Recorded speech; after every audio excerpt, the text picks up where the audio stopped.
So hey aspirants, welcome back to our channel again. So आज हम लोग बात करने वाले हैं 23 अगस्त 2022 के कुछ करंट अफेयर क्वेश्चंस के ऊपर। So let's get start with the first question and the first question is which company signed an agreement with Indian Institute of Millets Research to give farmer producer organization and self-help group access to market? Okay, so right answer of first is it's C, which is Flipkart. Okay, तो देखो Flipkart के पास यहाँ पे around 400 million users हैं और इसके साथ यहाँ पे IMR ग्रुप ने, IMR जो Indian institute of millets research है, एग्रीकल्चरल ग्रुप है ये, ठीक है, यहाँ पे रिसर्च वगैरह होता है, इसके साथ यहाँ पे इन्होंने MOU साइन किया या फिर टाई अप किया या फिर एग्रीमेंट यहाँ पे साइन किया, किस चीज़ के लिए?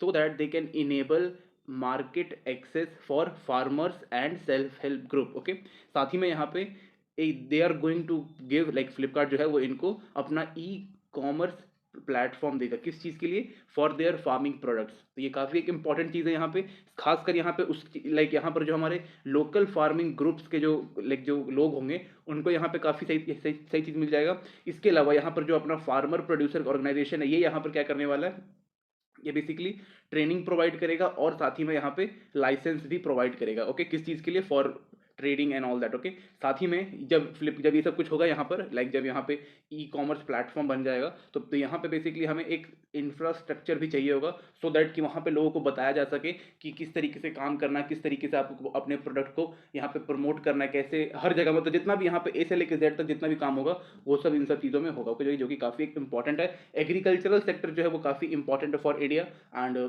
World also. Okay, so next question is which company commissioned new green hydrogen plant at Hazira in Gujarat? So right answer of second is it's B, which is Larsen and Turbo. Okay, तो Larsen and Turbo ने यहाँ पे गुजरात में एक plant बनाया है, किस चीज़ के लिए? For producing of green hydrogen. Okay, तो यहाँ पे बेसिकली एल्कलाइन और कुछ प्रोटीन्स के साथ मिल करके यहाँ पे एक पूरा ग्रीन हाइड्रोजन का प्लांट बनाया जाएगा। ओके, और यहाँ पे बोला गया है कि they are going to produce 45 kg of green hydrogen every single day. Okay, जो कि काफ़ी एक इंपॉर्टेंट बात है। And with this hydrogen we are going to generate power. Okay, और ये काफ़ी मतलब कि लाइक कार्बन फ्री रहेगा, पॉल्यूशन फ्री रहेगा एंड ईजी टू यूज़, साथ ही में यहाँ पे लो कॉस्ट, इसकी कुछ यहाँ पे लाइक विशेषता है। इसके अलावा अगर हम बात करें तो अगर हम पावर की यहाँ पे बात करें सीधा अगर बोले तो यहाँ पे 1.6 मेगावाट की एनर्जी यहाँ पे प्रोड्यूस करने की पूरी मतलब ऑलमोस्ट संभावना दी गई थी। ओके, जो कि काफ़ी अच्छी बात है। यहाँ पर लाइक जो रिन्यूएबल एनर्जी है ये भी यहाँ पे बूस्टअप होगा। Okay, which government has decided to prepare a comprehensive wildlife management plan through National Level Institute for newly allotted coal block areas? So right answer of third is it's B, which is Orissa. Okay, तो यहाँ पे basically for protection of wild life, इसके अलावा अगर हम बात करें तो यहाँ पे conservation of the wild life की बात यहाँ पे की गई है और यहाँ पे जो लाइक जो वाइल्ड लाइफ मैनेजमेंट प्लान भी यहाँ पे लेके आया गया है, किस चीज़ के लिए? तो basically for wild life. Okay, किस चीज़ के लिए? तो यहाँ पे वाइल्ड लाइफ के लिए लेके आया गया। तो यहाँ पे कुछ कोल ब्लॉक्स एरिया जो है वहाँ पे जो वाइल्ड लाइफ है उसको प्रॉब्लम ना हो इस चीज़ के लिए, साथ में यहाँ पे जो हमारा wild life institute of India है इसके साथ ये और साथ ही में इंडियन इंस्टीट्यूट ऑफ साइंस है, इन दोनों ने मिल करके पर्टिकुलरली यहाँ पे कुछ मैनेजमेंट प्लान्स यहाँ पे लेके आए गए हैं, कहाँ पर? ओडिशा में, so that they can going to save our wild life and even to conserve the wild life. Okay, तो आपको इंडियन इंस्टीट्यूट ऑफ साइंसेज याद रखना है, इसके अलावा आपको यहाँ पे wild life institute of India याद रखना। ओके, इसका आप सब कुछ चाहो तो जान सकते हो। Okay, next question is Indian star Olympic football captain Samar Bahadur Banerjee when did passed away? So right answer of fourth is it's D, which is 20th of August. Okay, तो ये 92 ईयर्स के as थे। 1956 में इन्होंने काफ़ी एक बड़ा योगदान दिया था, like he is also the former Indian football captain team. Okay, team captain. Okay, and इन्होंने काफ़ी अच्छा खासा यहाँ पे काम किया था and just because of high blood pressure, कोविड-19 and Alzheimer's he died. Okay, except that इन्होंने लाइक काफ़ी बड़ा योगदान दिया था इंडियन फुटबॉल टीम को एक अच्छी पहचान देने में। और जब 1956 में जब हुआ था लाइक ओलंपिक्स चल रहा था कोई, तो उस टाइम पे हम लोग 4th पोजीशन पे आए थे फुटबॉल में, तो वो भी एक काफ़ी बड़ी अचीवमेंट थी, लाइक थोड़ा सा के कारण हम लोग रह गए थे मेडल से। So next question is shipping ministry proposed an amendment to how many year old Indian Port Act? Right answer of fifth is it's D, which is 110। Okay, तो यहाँ पे कुछ यहाँ पे अमेंडमेंट्स लेके आए गए हैं उन पोर्ट्स के लिए जो 110 साल पुराने। ओके, तो बेसिकली यहाँ पे हम लोग एक national council for structural growth and development का यहाँ पे एक पूरा ऑर्गेनाइजेशन बनाएंगे, किस चीज़ के लिए? For port sectors. Okay, except that यहाँ पे कुछ यहाँ पे लाइक एक हमारा इंडियन पोर्ट एक्ट है 1908 का। ओके, इसको भी यहाँ पे हम लोग अमेंड करेंगे, किस चीज़ के लिए? So that we can empower our old ports. Old port यहाँ पे दिया हुआ है, ओल्ड एंड पोर्ट। ओके, इनको यहाँ पे एम्पावर करने के लिए, इसको कुछ यहाँ पे लाइक ज़्यादा पावर्स प्रोवाइड करने के लिए, एक्सेप्ट दैट यहाँ पे न्यू टाइप ऑफ एडमिनिस्ट्रेशन, या फिर न्यू के साथ साथ आप इम्प्रूव कर सकते हो, okay, new and improve type of administration, साथ ही में यहाँ पे मैनेजमेंट एंड और भी कई सारी चीज़ें जो हैं वो इसमें इम्प्लीमेंट की जाएगी, सो दैट कि इसको हम लोग और बेहतर से बेहतर कर सकते हैं। और मतलब जो न्यू टेक्नोलॉजीज है वो यहाँ पे आएगी। डेफिनेटली इतना साल पुराना तो यहाँ पे इंफ्रास्ट्रक्चर जो है वो थोड़ा सा ओल्ड हो गया होगा, तो यहाँ पे रीन्यू करने की यहाँ पे बात की गई है, जो कि काफ़ी एक इंपॉर्टेंट बात है, ओके। और हमारे पास भाई बहुत सारे पोर्ट सिटीज़ भी हैं, और पोर्ट्स मतलब बहुत सारे पोर्ट्स हैं, जितना भी हमारे यहाँ पे कोस्ट लाइन है ये तो पूरा भरा ही हुआ है, तो यहाँ पे हर जगह यहाँ पे हम लोग को करना पड़ेगा, ओके, जो कि काफ़ी अच्छी बात है। और ट्रेड जो है वो उसको काफ़ी अच्छा खासा यहाँ पे बूस्टअप मिलेगा, okay. So next question is, which company has developed RT-PCR kit for testing monkeypox disease? So right answer of 6 is it's C, which is Transasia Biomedical. Okay, तो बेसिकली यहाँ पे इन्होंने एक इंडिजीनियसली फर्स्ट टाइम इंडिजीनियसली हमने अपना खुद का RT-PCR kit यहाँ पे रेडी किया है, किस चीज़ के लिए? For testing monkeypox disease, okay. अगर मैं अभी आज की बात करूँ तो right now we are having around 10+ cases of monkeypox disease, okay. तो यहाँ पे हम लोगों ने फर्स्ट टाइम डेवलप किया है, and like first indigenously developed RT-PCR for testing the monkeypox disease, okay, जो कि काफ़ी अच्छी बात है। यहाँ पे इसको अनवील्ड किसने किया था? तो principal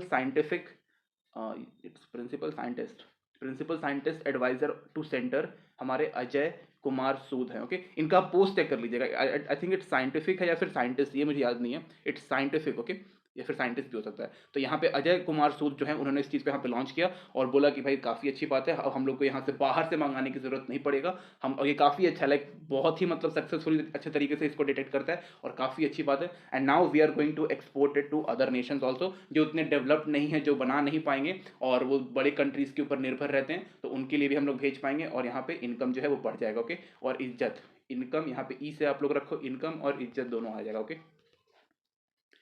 Next question is, which institution released an article the title privatization of private sector bank and alternative perspectives? Right answer of 7th is it's B, which is Reserve Bank of India, okay. तो basically इस particular जो यहाँ पे title, sorry यहाँ पे एक title का एक यहाँ पे आर्टिकल निकाला गया और बोला गया यहाँ पे रिजर्व बैंक ऑफ इंडिया के द्वारा कि भाई जो भी आप ये लोग कर रहे हो ना, लाइक जो जितना भी हमारा पब्लिक सेक्टर बैंक है, जैसे कि यहाँ पे SBI आ गया, HDFC PNB सब आ गया, वो थोड़ा बहुत प्रॉब्लमैटिक आएगा। यहाँ पे सीधा उनका एक वर्ड था, मोर हार्म देन गुड, मतलब आप ज़्यादा नुकसान करोगे यहाँ पे, लाइक अच्छा कुछ होने वाला नहीं, मतलब ज़्यादा कुछ यहाँ पे अच्छा होगा नहीं, यहाँ पे नुकसान ज़्यादा हो जाएगा, ओके। साथ ही में यहाँ पे जो मतलब लोग, फिर वहाँ पे जो मीडिया ग्रुप आए उन्होंने बोला कि RBI जो है वो प्राइवेटाइजेशन के यहाँ पे सख्त खिलाफ है, ओके, एक्सेप्ट दैट यहाँ पे, लेकिन यहाँ पे रिजर्व बैंक ऑफ इंडिया ने ये ज़रूर बोला है कि भाई जितने भी यहाँ पे मेगा मर्जेस हुए हैं, जैसे कि यहाँ पे कोई बड़े बड़े जो हमारे पब्लिक सेक्टर बैंक है, जैसे कि PNB हो गया, यहाँ इसका तो मिलकर किसी और बैंक से यहाँ पे टाई अप कर लिया, उसका रिजल्ट काफ़ी अच्छा है, मतलब कि दो दो बैंक जो लाइक यहाँ पे दो अलग अलग बैंक है, ये दोनों मिलकर के एक बैंक हो गए, तो वो जो है किया है वो काफ़ी एक अच्छा रिजल्ट आया है, और उसकी वजह से यहाँ पे कंसोलिडेट हुआ है, साथ ही में जो कॉम्पिटिटिवनेस ऑफ बैंक है वो बढ़ा है, और काफ़ी ज़्यादा रोबस्ट एंड सिक्योर हुआ है, और काफ़ी अच्छे तरीके से यहाँ पे काम हुआ है इन ऑफलाइन वे, मतलब कि ऑफिस वर्क में भी और ऑनलाइन सेक्टर में भी, यानी कि डिजिटल सेक्टर में भी काफ़ी अच्छे तरीके से काम हुआ है, एंड ये पर्सनली मैंने खुद भी देखा है, ओके, जो कि काफ़ी अच्छी बात है, okay. So next question is, which country is host of pitch black air combat exercise? So right answer of 8 says it's B, which is Australia, okay। तो ऑस्ट्रेलिया की जो अपनी एक रॉयल ऑस्ट्रेलियन एयर फोर्स है, उसने इस चीज़ को यहाँ पे होस्ट किया है। आप इसको एक सिंपल लैंग्वेज में कह सकते हो, international air combat exercise, okay. इसके अंदर यहाँ पे इंडिया पार्टिसिपेट करने वाला है, एक्सेप्ट दैट यहाँ पे 17 कंट्रीज मिला, मतलब इंडिया को मिला जुला के यहाँ पे 17 अलग अलग कंट्रीज यहाँ पे पार्टिसिपेट करने वाले हैं। कितने दिनों के लिए? फॉर 3 वीक्स, अराउंड 3 हफ्ते के आसपास का है। आप टाइम जरूर एक बार कंफर्म करिएगा, ओके। मेरे को सिर्फ एक जगह पे मिला हुआ था, ओके। एक्सेप्ट दैट यहाँ पे 100 से ज़्यादा यहाँ पे एयरक्राफ्ट आएंगे, एक्सेप्ट दैट यहाँ पे 2500 से ज़्यादा यहाँ पे मिलिट्री के पर्सनस, यानी कि जो एयरफोर्स में काम करते हैं लोग, उनके आएंगे, और 17 कंट्रीज मैंने यहाँ पे आपको बताई थी, ओके। एक्सेप्ट दैट ये क्यों यहाँ पे किया जा रहा है? 2 रीज़न है। पहला, जो इंडो पैसिफिक का रीजन है उसको सिक्योर करना है, एक्सेप्ट दैट रशिया यूक्रेन का यहाँ पे वॉर चल रहा है, यूक्रेन नॉट एस, यूक्रेन का यहाँ पे वॉर चल रहा है, इसके लिए। और साथ ही में यहाँ पे चाइना और ताइवान के बीच में जो यहाँ पे टेंशन क्रिएट किया है, और जो चाइना यहाँ पे नौटंकी कर रहा है ताइवान के आसपास, उसको यहाँ पे रोकने के लिए, अपना डोमिनेंस दिखाने के लिए, चाइना को यहाँ पे बर्बाद करने के लिए ये पूरा यहाँ पे किया जा रहा है, जो कि काफ़ी एक अच्छी बात है। चाइना का डोमिनेंस जितना कम रहेगा इंडो पैसिफिक में, उतना ही इंडिया के लिए अच्छा रहेगा, और आसियान रीजन के लिए अच्छा रहेगा, ऑस्ट्रेलिया के लिए अच्छा रहेगा, और भी मतलब ऑल ओवर वर्ल्ड के लिए अच्छा रहेगा, सीधी बात, ओके। याद रखिएगा, ऑस्ट्रेलिया इसको यहाँ पे होस्ट कर रहा है, ओके। इस और ठीक है, हाँ।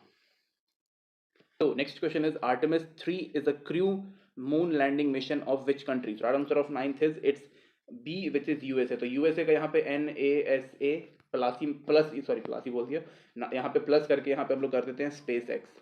ओके, तो ये दोनों मिलकर के यहाँ पे क्या करने वाले हैं, यहाँ पे एक मून लैंडिंग मिशन यहाँ पे इन्होंने बना रखा है, कब के लिए? 2025 के लिए।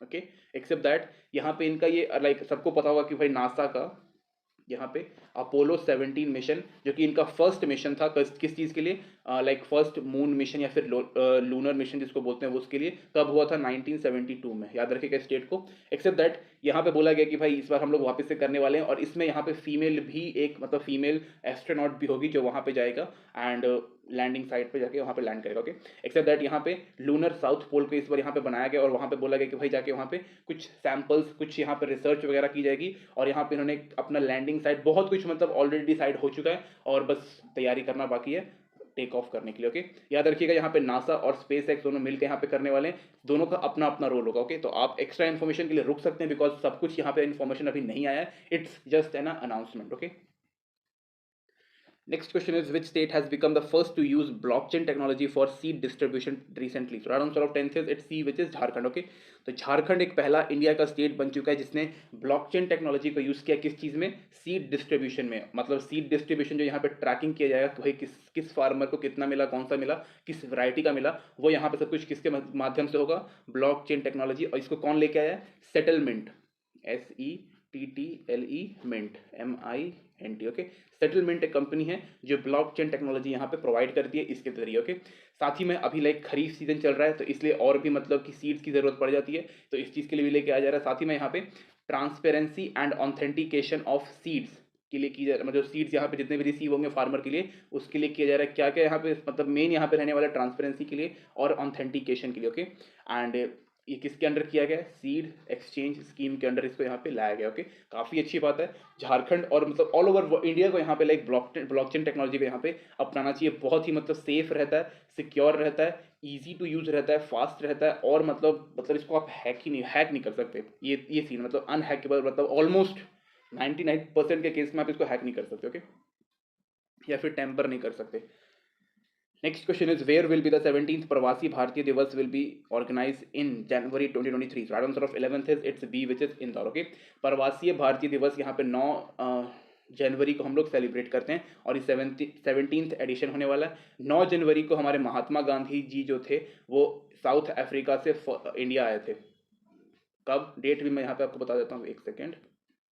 ओके, पहले 9 जनवरी लिख देते हैं यहाँ पे, 9th जनवरी 1915। ओके, इस दिन हम लोग लाइक इस दिन जो महात्मा गांधी थे वो साउथ अफ्रीका से इंडिया आए थे एंड उसी दिन को लाइक एज अ सेलिब्रेट करने के लिए प्रवासी भारतीय दिवस हम लोग सेलिब्रेट करते हैं। ओके, एक्सेप्ट दैट यहाँ पर जितने भी NRIs होते हैं या फिर जो भी इंडिया के लोग जो बाहर काम करते हैं और इंडिया की इकोनॉमी में कंट्रीब्यूट करते हैं, इंडिया के डेवलपमेंट में कंट्रीब्यूट करते हैं, उसके लिए भी यहाँ पे हम लोग इस डे को यहाँ पे ऑर्गेनाइज किया जाता है। वो लोग जो होते हैं वो इंडिया आते हैं, उनके लिए बेस्ट फैसिलिटीज़ यहाँ पे प्रोवाइड की जाती है। जितने भी बड़े बड़े ऑफिसर्स होते हैं जैसे कि IAS ऑफिसर, IPS, जितने भी बड़े ऑफिसर्स होते हैं वो उनको रिसीव करने जाते हैं और उनका धन्यवाद करते हैं भाई for the contribution of India's development, for Indian economy and for every development. जो भी उन्होंने योगदान दिया उस चीज़ को यहाँ पे मतलब यहाँ पे कॉन्ट्रीब्यूट किया जाता है। ओके, जो कि काफ़ी लाइक ऐसा उनका कंट्रीब्यूशन जो है उनको एक्सेप्ट किया जाता है, जो कि काफ़ी अच्छी बात है। ओके, जो ओवरसी काम कर रहे होते हैं, जो लोग इंडिया से बाहर काम करते हैं उनके लिए। ओके,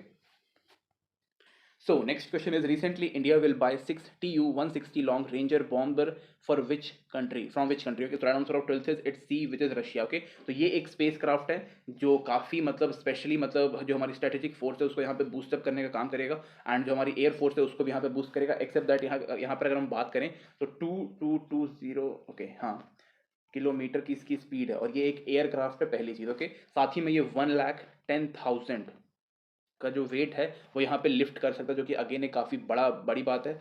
एक्सेप्ट दैट इसको हम लोग लाइक एक तरीके से कह सकते हो कि आप इसको 1,000 किलोमीटर की दूरी से भी आप इसको थ्रो आउट कर सकते हो, मतलब मारने की क्षमता रखता है और काफ़ी एक मतलब बहुत ही एक best one of the best यहाँ पे मतलब कह सकते हो की एयरक्राफ्ट, ओके। साथ ही में इसमें से क्रूज मिसाइल और न्यूक्लियर मिसाइल्स भी इसके अंदर से लॉन्च किए जा सकते हैं, ओके। एक्सेप्ट दैट अगर हम बात करें यहाँ पे तो 1995 में इसको रशिया ने रिटायर कर दिया था due to less fund, okay. उस टाइम पे भाई रिसेंटली 1991 में यहाँ पे रशिया जो था वो डिसइंटीग्रेट हुआ था, तो उसके पास ऑलरेडी फंड्स नहीं थे, तो इसके मेंटेनेंस वगैरह करने के लिए फंड नहीं था, तो इसको रिटायर कर दिया गया। बट इन 2015 इसको वापस से लेके आया गया, इसमें इसको वापस से मॉडर्नाइज किया गया और इसमें जितने भी अपग्रेड्स चाहिए थे उसको वहाँ पे किया गया। एंड देन आफ्टर इंडिया ने इस चीज़ को इसमें काफ़ी इंटरेस्ट दिखाया for because of Pakistan and China. इसके लिए तो बिल्कुल नहीं, लेकिन इसके लिए चाहिए, ओके। बर्बाद करना है इसको, तो इसके लिए चाहिए, ओके। तो दिखाया यहाँ पे और अभी यहाँ पे लिया गया, ओके। साथ ही में इंडिया एंड चाइना का यहाँ पे जो टाइज है वो और मजबूत होगा। रशिया ऑलरेडी, सॉरी यहाँ पे India and Russia not China, India Russia का जो यहाँ पे टाई अप है वो काफ़ी स्ट्रांग होने वाला है, जो कि काफ़ी अच्छी बात है। रशिया के पास अभी थोड़ा प्रॉब्लम चल रहा है बिकॉज ऑफ यूक्रेन। लाखों मतलब जितना हो सकता है ना सैंक्शन सब लग चुका है उसके ऊपर, तो इसकी वजह से हम लोग थोड़ा और हेल्प भी कर रहे हैं by buying their aircraft and other things, okay. Next question is how many year has the tenure of union home minister Ajay Kumar Bhalla been extended recently? So right answer of 13th is C which is 1 year, okay. तो पहली चीज़ IAS officer 1984 batch, Meghalaya, Assam Meghalaya cadre, okay. उस time पे दोनों साथ ही में थे लगभग, ओके। एक्सेप्ट दैट 2 साल का इनका था टर्नओवर, सॉरी टर्नओवर बोल रहा हूँ, tenure, okay. It's tenure, okay था। लेकिन फिर उसके बाद 2021 में इनका टेन्योर जो था वो खत्म होने वाला था, लेकिन यहाँ पर 1 ईयर के लिए यहाँ पे एक्सटेंड किया गया, ओके। फिर 2022 में इनका खत्म होने वाला था, तो अभी वापस से इनका 1 ईयर का यहाँ पे टेन्योर बढ़ाया गया। वाई मतलब बढ़ाया क्यों जाता है? वाई बिकॉज इनका जो कंट्रीब्यूशन रहता है ना वो काफ़ी बड़ा रहता है, इसकी वजह से लाइक इनका जो टेन्योर है उसको एक्सटेंड करना मजबूरी बन जाता है। वाई बिकॉज जो इनका काम होता है वो इतना अच्छा होता है कि हम लोग छोड़ नहीं सकते बीच में। और कई सारे यहाँ पे ये प्रोजेक्ट भी संभाल रहे होते हैं, पूरा डिपार्ट भाई पूरा होम मिनिस्ट्री यहाँ पे संभाल रहे होते हैं, तो इसकी वजह से, okay. Next question is which female wrestler has won the gold medal in world under 20 championship 2022 recently? So right answer of 14th is it's D which is अंतिम भगाल, ओके। तो यहाँ पे इन्होंने गोल्ड मेडल जीता है। एक्सेप्ट अगर हम बात करें अलग चीज़, तो यहाँ पे अराउंड 7 अलग मेडल यहाँ पे जीते गए हैं, जिसमें से 1 गोल्ड है, 3 सिल्वर है और 3 ब्रॉन्ज है, ओके। तो ये फर्स्ट टाइम लाइक इंडिया की तरफ से पहली बार ऐसा कुछ हुआ है कि लाइक यहाँ पर वर्ल्ड अंडर 20 चैंपियनशिप 2022 में यहाँ पे पहली बार किसी फीमेल ने यहाँ पे लाइक रेसलिंग में गोल्ड मेडल जीता, ओके। तो ये again this is a history which she has created, okay. Except that अगर हम बात करें यहाँ पे मेंस की, तो मेंस यहाँ पे मर्दों ने भी तो यहाँ पे जो मेंस है उन्होंने भी यहाँ पे 7 मेडल यहाँ पे जीते हैं, जिसमें से 1 गोल्ड है और 6 ब्राउन्स है, ओके। गोल्ड, ओके, जो कि काफ़ी अच्छी अचीवमेंट है यहाँ पे। Next question is which Indian player has recently won the gold medal in Changwon 2022 shooting world cup? Right answer of 15th it's B which is Rahul Jakhar, okay. तो again यहाँ पर भी हमने कई सारे यहाँ पे मेडल्स जीते हैं, और ये कहाँ पे हुआ था? साउथ कोरिया में। अगर मैं ऊपर वाले क्वेश्चन की बात करूँ, ये कहाँ पे हुआ था? तो ये हुआ था सोफिया, एक सेकेंड, SOFIA, सोफिया कहाँ पे है? बुल्गारिया नाम की कंट्री, और बुल्गारिया कहाँ पे? यूरोप में, ओके। इसके बारे में बात कर रहे थे, इसके बारे में बात कर लेते हैं। तो यहाँ पे हमारे राहुल जाखर साहब ने यहाँ पे गोल्ड मेडल जीता है, कहाँ पर? चैंगवॉन्ग 2022 शूटिंग वर्ल्ड कप में, ओके। एक्सेप्ट दैट ये कहाँ पे हो रहा था? ये साउथ कोरिया में हो रहा था। इसके अलावा अगर हम बात करें यहाँ पे, तो 5 गोल्ड, 6 सिल्वर एंड 4 ब्रॉन्ज, यानी कि अराउंड पूरे 15 मेडल्स यहाँ पे जीते गए, जो कि काफ़ी अच्छी बात है। किस चीज़ में? ISSF शूटिंग वर्ल्ड कप में, ओके। ये अपने आप में काफ़ी एक बड़ा फेडरेशन होता है। यहाँ पे ऑलरेडी इंडिया ने काफ़ी अच्छा खासा, मतलब नॉट इवन दिस कंपटीशन, इसके अलावा जितने भी शूटिंग कंपटीशन होता है जो कि ISSF के अंडर होता है, वर्ल्ड कप के अंडर, इसमें हम लोगों ने काफ़ी अच्छा खासा प्रदर्शन किया है। So we can say that this is also one of the best example that we are doing a best in ISSF world cup, shooting world cup, okay. तो ये भी एक काफ़ी बढ़िया एग्जाम्पल है कि भाई हम लोग कितना अच्छा प्रदर्शन कर रहे हैं शूटिंग में, और जो कि काफ़ी अच्छी बात है। एंड इसी तरीके से अगर हम करेंगे तो like we are going to be the toppest in, या फिर topper in shooting world cup, okay, जो कि काफ़ी अच्छी बात है। And this is it guys for today. And except that यहाँ अगर हम बात करें तो टेलीग्राम पे आपको यहाँ पे PDF मिल जाएगा, थोड़ा लेट अपलोड होगा लेकिन मिल जाएगा, okay. And this is it, thank you guys.